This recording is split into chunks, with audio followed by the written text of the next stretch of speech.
told your friend you're not okay? And tell me what's wrong and why you never said you felt that way.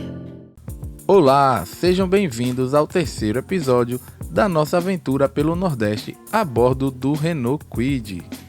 Estamos agora em Propriá, uma cidade sergipana às margens do Rio São Francisco e que faz divisa com o estado de Alagoas, distante aproximadamente 100 quilômetros da cidade de Aracaju.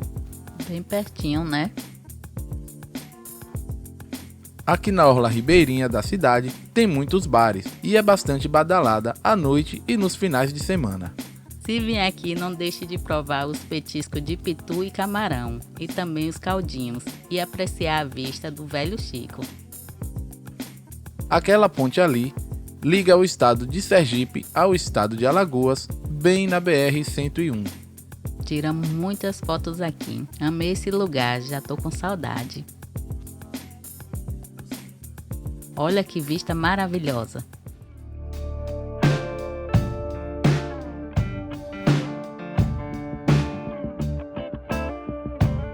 Fomos visitar a Catedral Diocesana, mas só podemos apreciar a sua beleza por fora, pois estava em reforma.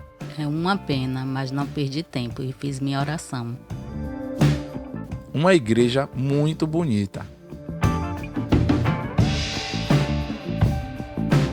Coloquei o Kwid bem na beirinha do Rio São Francisco. Esse homem é doidinho.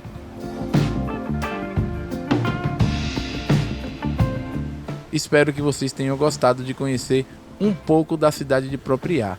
Se gostou do vídeo, já deixa aquele like maroto, se inscreve no canal e ative o sininho para não perder os próximos episódios, que vai ter imagens de tirar o fôlego das nossas andanças no nosso querido Nordeste.